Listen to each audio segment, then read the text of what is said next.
मुंबई एक ऐसा शहर जहाँ पे कोई सोता नहीं है, एक माया नगरी।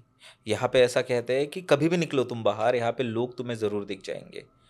एक ऐसा शहर जहाँ पे लोकल ट्रेन भी सिर्फ 2 घंटे के लिए बंद होती है। यहाँ पे इतने लोग रहते हैं, इतनी आबादी है यहाँ की कि यहाँ पे लोगों को घर भी नसीब से मिलते हैं। बट ऐसे शहर में भी यहाँ पे बहुत सारे राज छुपे हुए हैं। और मुंबई का सेंटर ऑफ अट्रैक्शन मतलब यहाँ की चौपाटी। चौपाटी जहाँ पे फैमिलीज जाते हैं, दोस्त जाते हैं मज़े करने के लिए, घूमने के लिए, सनसेट देखने के लिए। पर यही चौपाटी जो दिन के वक्त तो एकदम खुशियों से भरी रहती है, बट रात होते ही यहाँ पे सब कुछ बदल जाता है। आज मैं जो आपको कहानी बताने वाला हूँ ना, ये एक रियल हॉरर स्टोरी है। ये जो पूरा इंसिडेंट है ना, ये मेरे बहुत ही खास दोस्त कनिष्क ने मुझे बताया था। और ये उसी के रिलेशन में जो थी, उसकी कज़न के बेटी के साथ हुआ था। तो ये बात है रेवा की, जो चौथी कक्षा में थी, फोर्थ स्टैंडर्ड में वो पढ़ रही थी, एक कॉन्वेंट स्कूल में, मलाड के कॉन्वेंट स्कूल में वो पढ़ रही थी। रेवा एक बहुत ही होशियार बच्ची थी, उसको पढ़ाई करना पसंद था, उसको डांसिंग और ड्राइंग निकालना बहुत मज़ा आता था। उसको हमेशा वो बहुत अलग अलग चीज़ों की ड्राइंग निकालती थी। और जैसे ही उसके पापा को छुट्टी होती थी संडे को, कोई फेस्टिवल को, तो हमेशा उसको घूमना फिरना बहुत पसंद था। कभी ये मॉल में, कभी ये गार्डन में, उसको हमेशा वो अपने पापा को ज़बरदस्ती बाहर लेके जाने को, मतलब बहुत ही ज़्यादा ज़िद करती थी। तो ऐसे ही हुआ, संडे का दिन था, रेवा को स्कूल में छुट्टी थी, वो लेट उठी उस दिन। उठी, उठते उठते पापा के पास भागते हुए चली आई और बोली, पापा मुझे घूमने जाना है, मुझे अब चौपाटी लेके चलो। उसके अब बोले, अरे शाम को हमें तेरे दोस्त की कोई बर्थडे पार्टी है, वहाँ पे जाना है। उसका कोई दोस्त था, उसकी बर्थडे पार्टी थी। पर उसके पापा बोल रहे थे कि नहीं जाते, हम अगले संडे चले जाएंगे, वैसे भी हम शाम को जाने वाले हैं। बट रेवा का ऐसे था कि उसको चौपाटी घूमनी थी, बहुत टाइम से वो गई नहीं थी। तो उसको ऐसे था कि मम्मी बोली थी लास्ट टाइम चलो चौपाटी, ऐसे वैसे। उनका ऐसे था कि अरे रुको यार, जाएंगे बाद में, आप इतनी ज़िद मत करो। बट रेवा मानने को तैयार नहीं थी। उनका ऐसे डिसाइड हुआ कि चलो ठीक है, अभी 11 बज के, एक काम करते हैं अभी जाके आते हैं, तुमको ज़्यादा घूमेंगे नहीं, मैं तुम्हें वहाँ लेके चलूँगा और तुम थोड़ा खेल लेना और वापस आ जाएंगे। उसका था कि ठीक है जाएंगे। उन्होंने दोपहर का खाना वाना किया। दोपहर के 1 डेढ़ बज रहे थे। वो लोग जनरली है ना जुहू बीच जाते थे, या फिर गिरगांव चौपाटी जो है वहाँ वो लोग जाते थे।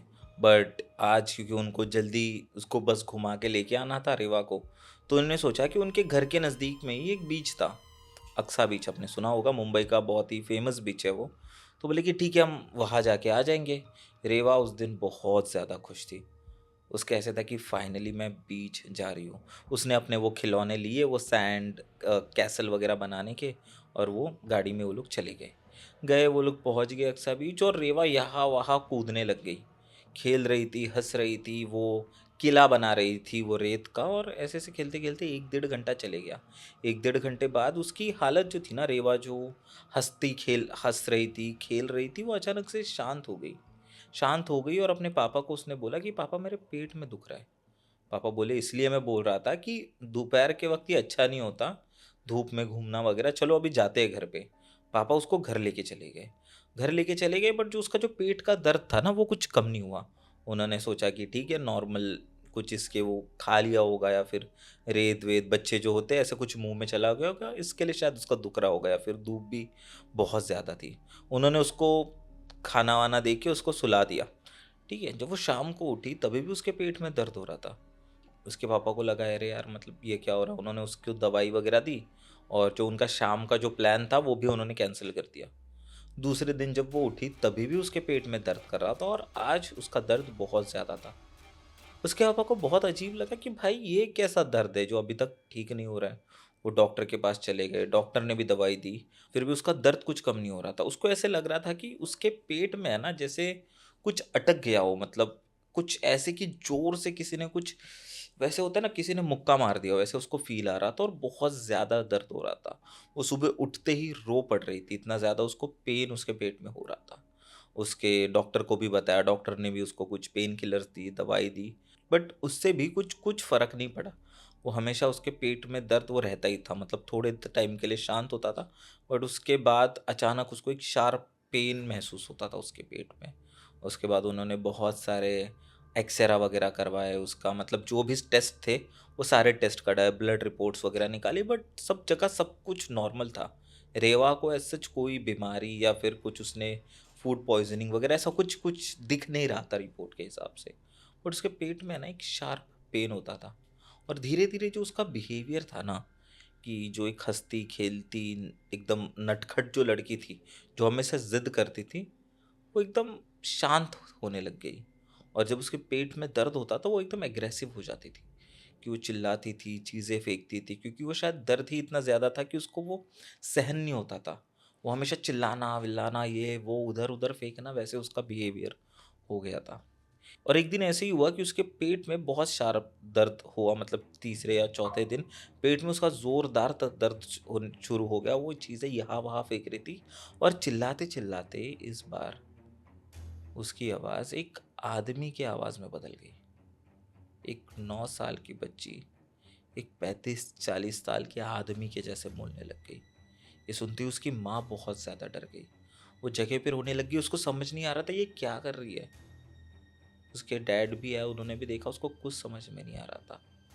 वो बोल रही थी कि कि मुझे मुर्गा चाहिए, मुझे मुर्गा खाना है। एक 9 साल की बच्ची जो वेजिटेरियन है, उनके घर पे प्योर वेज है वो लोग, उसने कभी मुर्गा क्या कभी अंडा तक नहीं खाया, वो लड़की आज मुर्गा मांग रही है। और सिर्फ मुर्गा नहीं, थोड़ी देर बाद वो बोलती कि मुझे दारू चाहिए, मुझे तुम दारू लेके आओ। एक 9 साल की बच्ची दारू मांग रही है। और ऐसे नहीं कि दारू चाहिए, ब्रांड वगैरह के साथ। कि मुझे किंगफिशर की ये बियर ला के दो। और ये सुनते ही उसके उसके डैड को कुछ समझ में नहीं आया। उन्होंने अपने माँ को फ़ोन लगाया, उस रेवा के दादी को फ़ोन लगाया, और ये सब कुछ बताया। तब उनको समझ गया कि ये जो उसके पेट में शायद जो दर्द हो रहा है ना, जो हमें रिपोर्ट्स के थ्रू, डॉक्टर्स के थ्रू जो पता नहीं चल रहा है, ये शायद कुछ और हो सकता है। उन्होंने थोड़ी और इन्फॉर्मेशन निकाली और पता किया। तब उनको लगा कि शायद ये जो हम पेट का दर्द समझ रहे हैं ना, ये कुछ जो रिपोर्ट से और वैसे सबसे हमको कुछ समझ में नहीं आ रहा है, डॉक्टर्स के थ्रू हमें कुछ समझ में नहीं आ रहा है, ये हो सकता है कि शायद ये कुछ और हो। रेवा के दादी ने, जो उनके परिवार के जो गुरु थे, उनको दिखाया। मतलब जो रहते हैं ना, जो सब पूजा कार्य वगैरह सब जो करते हैं, उनके पास रेवा को लेके गए। उनका नाम सुनते ही रेवा कुछ अजीब बिहेव करने लग गई, कि ऐसे कि उनको वहाँ पे जाना ही नहीं है। मतलब वो बोल रही थी कि मुझे जाना ही नहीं है, मुझे मत लेके चलो, मैं ठीक हूँ। वापस वैसे नॉर्मल बिहेव करने लग गई जैसे वो थी, हंस रही है, खेल रही है, कुछ नहीं हुआ है, मेरे पेट में दर्द नहीं कर रहा है। और उसके दादी ने कहा था कि कुछ भी हो जाए उसको लेके आना। जब वो उनके गुरु के दरबार में लेके गए, तब उन्होंने उसको देखा, और देखते ही उन्होंने कहा कि इस बच्ची के शरीर में सिर्फ ये अकेली नहीं है, इसके शरीर में किसी की आत्मा घुस चुकी है। शुरुआत में उसको जब पूछा तो वो कुछ भी जवाब नहीं दे रही थी, एकदम नॉर्मल थी, वही बता रही थी, रो रही थी। जब उस पे ये झाड़ फूक वगैरह किया, जब उसको, और तो वो होता है ना कि मराठी में हम बेताची छड़ी बोलते हैं, एक छड़ी से जब उसको मारा, तब उस आत्मा ने जवाब दिया। तो उसने कहा कि कि मेरी भी ऐसी ही बेटी थी जब मैं मरा था। मुझे कोई देखने नहीं आया, मुझे वहीं पे मरने दिया, सड़ने दिया, और मुझे मेरी ऐसे ही बॉडी को फेंक दिया समंदर में। जब उससे और पूछताछ वगैरह की, तब पता चला कि 25-30 साल पहले एक आदमी था तुकाराम नाम का, उसका वो लोग ने वहीं पे कुछ तो उसकी दुश्मनी थी। और तभी तो पता है कि जब गैंगस्टर वगैरह थे मुंबई में, तो उसकी कुछ दुश्मनी हो गई थी अपने भाई से वगैरह, किससे तो लड़ाई हो गई थी, और वो लोग ने इसका मारने का प्लान बनाया था। रात के वक्त आपको पता होगा, ऐसे जगह पे, सुनसान जगह पे कोई रहता नहीं है, तो वहीं पे उसका खून किया था और उसकी बॉडी को फेंक दिया था। और जब उसको मारा था, जब वो लोग ने उसका खून किया था, तब उसको पेट में छुरी घोंप के मारा था। और वो वही जगह थी जहाँ पे रेवा के पेट में दर्द हो रहा था। तो एग्जैक्ट वही पॉइंट पे, वही जगह पे वो लोग ने उस आदमी का मार के खून किया था, इसलिए रेवा को भी शायद उसी जगह पे दर्द हो रहा था। और वो वही वही कारण था कि उस आदमी था, उसकी जो बेटी थी वो रेवा की उम्र की थी। तो जब रेवा वहाँ पे खेल रही थी उस टाइम पे, तो उस आदमी की भी आत्मा वहीं पे भटक रही थी। और जब उसने इसको देखा कि ये बच्ची जब खुश है, खेल रही है, तब उसने उसके अंदर प्रवेश किया, और फिर ये सब चीज़ें होने लग गई। उस पूरे इंसिडेंट से रेवा को बाहर निकलने के लिए करीब, मतलब 9-10 महीने लग गई। वो लड़की स्कूल में नहीं जाती थी, किसी से बात नहीं करती थी। अगर स्कूल में गई, शुरुआत के टाइम में स्कूल में भी वो जाती थी, तो बहुत ही ज़्यादा वॉयलेंट बिहेव करती थी, किसी से भी झगड़ा कर रही है, किसी से भी कुछ कर रही है, किसी को मार रही है। और उस वजह से उस लड़की के पूरे 2 साल बर्बाद हो गई। और वो कभी भी आता था वो आदमी, बीच में रात को 2 बजे आके मुझे दारू दे दो, मुझे मुर्गा दे दो, मुझे बकरा खाना है, ऐसे सब डिमांड करता था और कहता था कि अगर तुमने मुझे नहीं दिया ना तो मैं इसको मार डालूंगा, मैं इसको लेके चले जाऊंगा, मुझे नहीं पता, मुझे चाहिए। तो उसके माँ बाप उसको ला के देते थे, मतलब इतना सारा, मतलब जो भी उसको चाहिए, उसको खाना चाहिए होता है, उसको दारू चाहिए होती थी। तो उसको माँ बाप उनका, क्योंकि ऐसा था कि अगर नहीं किया तो ये लड़की को मार डालेगा। तो उसके लिए वो अकेले, तो उसको जो भी चाहिए, चावल चाहिए, चिकन चाहिए, दारू चाहिए, वो उसको देते थे। और वो इतनी छोटी सी बच्ची इतना ज़्यादा, मतलब पूरा ऐसे टोप भर के चावल खा रही है, पूरा 1-1 किलो चिकन खा रही है, वो दारू पी रही है।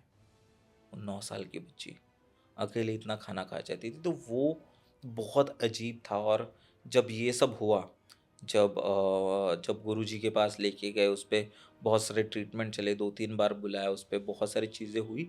तो उसको पूछा गया कि क्या चाहिए, तब ऐसा होता है ना कि हम तुझे ये चीज़ दे देंगे बट तुझे इस बच्ची को छोड़ना होगा। तो वो मान ही नहीं रहा था, बट शायद उसको एंड में कुछ कुछ उसको दिया, उसको जो चाहिए था वो कुछ चीज़ें दे के फिर उसने वो बच्ची को छोड़ दिया। और उसको फिर बंद करके एक जगह पे रखा गया। तो ये चीज़ थी जो मुंबई में हुई थी। मुंबई के चौपाटी, मुंबई की एक ऐसी जगह जहाँ पे कोई सोता नहीं है, ऐसे जगह पे भी ये घटना हुई थी। और गाइस ये थी राव्या की स्टोरी, जो अभी तक कंटिन्यू चल रही है। जो कनिष्क है वो बीच बीच में अपडेट देते रहता है। अभी उस चीज़ को मुझे लगता है अच्छे खासा टाइम हो गया है, बट उसके बाद भी वो जो लड़की है वो वापस पहले जैसे नहीं हो पाई। मतलब अभी वो काफ़ी हद तक नॉर्मल हो चुकी है, बट अभी भी उस वो बीच पे उसके बाद वो कभी गई नहीं। और वो जो पूरा उसका ट्रीटमेंट चला, वो जो एग्जॉर्सिज्म और वो सब चीज़ें हुई ना, वो उसके दिल पे कहीं ना कहीं वो एक मार्क रख के चली गई है। अभी भी वो अंधेरे से डरती है, अकेले रहने से डरती है। और है वो बहुत ही अजीब चीज़ है। आज वो लड़की 22-23 साल की होगी, बट पहले जैसे बिल्कुल नहीं है। गैस जो हमारी दूसरी ये स्टोरी है ना, ये आप रिलेट कर पाओगे, क्योंकि आप अगर महाराष्ट्र में रहते हो, मुंबई में रहते हो, तो या फिर पूरे इंडिया में रहते हो, तो आप एक रिलेट कर पाओगे। क्योंकि हमारे सारे जो जो एक ग्रुप होता है ना, जो हमारा ग्रुप होता है ना, उनका बस एक ही सपना होता है पूरे लाइफ में। वो मतलब गोवा जाना है, राइट, गोवा घूमने जाना है दोस्तों के साथ। बट जो महाराष्ट्र में रहता है उनका बहुत बार गोवा जाना, ये प्लान जब सक्सेसफुल नहीं हो पाता, तो एक अल्टरनेटिव ढूंढते हैं, जो मतलब लोनावला चले जाते हैं वो। ठीक है, लोनावला ये मुंबई से बहुत पास है और बहुत ही सुंदर जगह है। और जब भी बारिश होती है, स्पेशली रेनी सीजन में, वहाँ पे जाते हैं। वहाँ पे बहुत ही सुंदर सुंदर घाट है और बहुत ही बढ़िया जगह है। ठीक है, ये जो मेरी अगली स्टोरी है ना, ये एक रेडिट पे किसी ने पोस्ट की हुई थी और ये उनके साथ एक्चुअल में हुआ था। इसका एक वीडियो भी उन्होंने शेयर किया, और वो वीडियो जब मैंने देखा भाई, मेरे भी रोंगटे खड़े हो गए थे भाई। बहुत ही ज़्यादा क्रीपी और हॉरिफाइंग वीडियो है वो। तो हुआ कैसे था कि कुछ बच्चे थे, विराज और उसका ग्रुप था पूरे दोस्तों का। अब ये जो बच्चे थे मुंबई के जय हिंद कॉलेज में पढ़ते थे और ऑल ओवर मुंबई में रहते थे। जैसे विराज था वो अपना सेंटा क्रूज में रहता था, उसकी एक दोस्त थी रिया, वो मीरा रोड में रहती थी। तो ऐसे ही उनका पूरा ग्रुप था। एक जो तुषार था वो कल्याण रहता था। तो हर जगह से उनका ऐसे सब मिलके उनका एक प्लान बना कि एक काम करते, जैसे ही बारिश शुरू होगी ना, हम लोनावला घूमने जाएंगे, एक विला वगैरह बुक करेंगे वहाँ पे, वीकेंड फ्राइडे को निकलेंगे और संडे रात को आ जाएंगे। और दूसरे दिन कॉलेज होगा, कॉलेज भी अटेंड कर लेंगे। तो उनको कहा, ठीक है जाते हैं। विराज जो था वो थोड़ा रिच फैमिली में था, उसके डैड ने उसको कार वार दे रखी थी। तो उसका ऐसे था कि मैं अपनी कार निकालता हूँ और हम पांचों दोस्त जाते हैं। जैसे ही फ्राइडे आफ्टरनून हुई, उसने अपनी गाड़ी वाड़ी निकाली, सबको एक जगह पे मिले वो लोग और चले गए अपने विला की तरफ। लोनावला गए, मस्त रील्स वील्स उन्होंने बनाई, पोस्ट वोस्ट निकाले, रुक रुक के फ़ोटो वगैरह खींचे। बट जैसे उन्होंने विला में एंट्री मारी ना, उनको एक नेगेटिविटी थोड़ी ऐसे महसूस हुई। उनको लगा कि यहाँ पे कुछ तो अजीब है। उन्होंने वहाँ पे गए, पूल वगैरह था, बट किसी को है ना वहाँ पे ऐसे ये हो रहा था कि किसी को ना वहाँ पे, मतलब जो उनकी एक्साइटमेंट पहले थी ना, वो अभी बिल्कुल नहीं बची थी। उनकी एक्साइटमेंट एक एक अफसोस में तब्दील हो रही थी। उनको लग रहा था कि यहाँ पे क्यों आए, घर पे ही रह जाते। और एक अजीब सा हैवीनेस उनको फील हो रहा था। उन्होंने फ्राइडे अपना कैसे कैसे निकाला, ड्रिंक्स वगैरह की, थोड़ा बहुत डांस किया और सो गए। दूसरे दिन सैटरडे को उन्होंने डिसाइड किया कि यार कुछ अजीब लग रहा है, मतलब जो जो उनके ग्रुप में जो श्रावणी थी ना, उसको ऐसा महसूस हो रहा था कि उसको कोई ना कोई देख रहा है। मतलब जब भी वो पूल के पास जा रही है या फिर अकेले जहाँ भी जा रही है ना, उसको ऐसा लग रहा है कि कोई तो है जो मेरे साथ में है, जो मुझे छुप के देख रहा है, कि एक एक अलग एक इंसान का प्रेजेंस उनको महसूस हो रहा है। और जैसे ही बात ये श्रावणी ने बताई, तब रिया का भी सेम रिस्पॉन्स था कि उसको भी ऐसे लग रहा था कि इस इस विला में हम पांचों लोगों को छोड़ के भी कोई तो है। और ये इंसिडेंट मतलब थोड़ा बढ़ते ही जा रहा था। फ्राइडे के नाइट को भी लोगों को अलग अलग एक्सपीरियंस थे, अलग अलग चीज़ें थी, तो उन्होंने डिसाइड किया कि नहीं रुकते, आज निकलते हैं। सैटरडे को ही उन्होंने निकलने का प्लान बनाया। जैसे ही शाम हो गई, वो बोले कि जाने दो। उन्होंने वो ओनर वगैरह को कांटेक्ट किया और कहा कि हमें नहीं रहना यहाँ पे। ये सुनते ही ओनर भी बहुत ज़्यादा भड़क गया कि नहीं नहीं, ऐसे नहीं होगा, आपने पूरे 2 दिन का पेमेंट किया है, मुझे मुझे नहीं पता, मैं आपको कोई रिफंड विफंड नहीं देने वाला। उन्होंने कहा कि बट हम लोग एक ही दिन तो रहे हैं। बोलते वो मुझे नहीं पता। विराज ने कहा कि आपके आपके जो आपका जो विला है, उसमें हमें ऐसे पैरानॉर्मल चीज़ें एक्सपीरियंस हुए। ये सुनते ही ओनर का थोड़ा बात करने का टोन बदल गया। उससे अचानक कहा कि ठीक है, आपका मैं रिफंड देता हूँ, आप टेंशन मत लो। मतलब वो ओनर जो पहले मान नहीं रहा था, ये बात निकालते ही उसने रिफंड के लिए वो तुरंत मान गया। उसने कहा कि मेरे कुछ आदमी आएंगे, वो आपको हेल्प कर देंगे, आप जाओ यहाँ से। उस विला में ऐसा कुछ तो अजीब था। वो लोग निकले, वो लोग ने ये किया कि निकलते। बारिश बहुत तेज़ थी, सैटरडे नाइट थी। वो लोग निकल गए। निकलते निकलते इतनी ज़्यादा बारिश थी कि उनको आसपास कुछ भी नहीं दिख रहा है। वो जाते जाते वो टाइगर पॉइंट के पास पहुँचे। रात के करीब 10:30-11 बज रहे थे। और ऐसे ही जो श्रावणी थी ना, उसने ऐसे ही मोबाइल निकाला। उसको स्नैप की बहुत ज़्यादा आदत थी। स्नैपचैट पे कुछ भी हुआ, स्नैपचैट पे डालने का, कुछ खाने के लिए मंगाया, स्नैपचैट यूज़ करने का। एक होता है ना हमारे ग्रुप में स्नैपचैट यूज़ करने वाला, तो वैसे तो तो श्रावणी ने स्नैपचैट निकाला और वैसे ही वो स्नैप ले रही थी। बारिश ज़ोरदार हो रही थी और स्नैप निकाला उसने नॉर्मली और अपने दोस्तों को भेज दिया। सुबह तक वो लोग सब अपने घर चले गए। विराज ने सबको ड्रॉप कर दिया और सब लोग जाके घोड़े बेच के सो गए।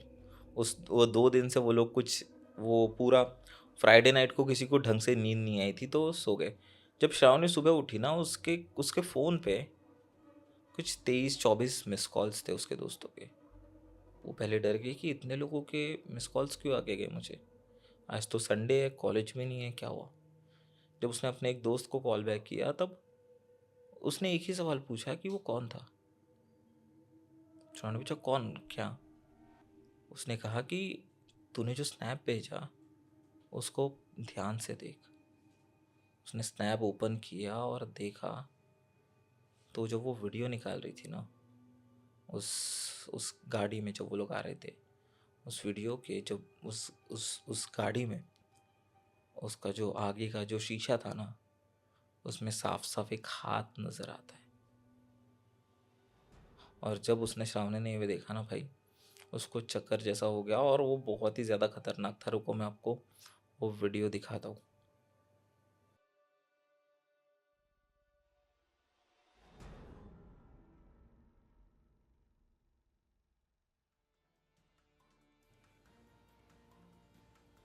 तो ये हुआ था उनके साथ, ये वीडियो। और वो बहुत ही डेंजरस था। और उसके बाद उनको पता चला कि भाई ऐसे जो विला था ना, उस विला से वो बहुत ही सस्ते में उनको मिल गया था। और ऐसे बोलते हैं ना कि सस्ते के चक्कर में नहीं पड़ना चाहिए, क्योंकि बहुत सारे ऐसे जगह होते हैं जो हमें बहुत सस्ते में मिल जाते हैं। फिर जब वो लोग दोस्त मिले ना, तब उनको पता चला कि ये विला इतने सस्ते में क्यों मिल रहा था हमें। उस विला में कुछ ऐसी बात थी कि वो ऐसी कोई आत्मा या फिर ऐसी कोई एनर्जी थी जो उनका पीछा कर रही थी, उनके कार के ऊपर बैठी हुई थी। जब उन्हें दूसरे दिन सब चेक किया, मतलब श्रावणी उस दिन उसने मम्मी को बताया, उसने मम्मी ने नज़र वज़र उतारी उसकी, मंदिर वंदिर लेके गई, कुछ उसको हुआ नहीं, किसी को भी कुछ भी नहीं हुआ।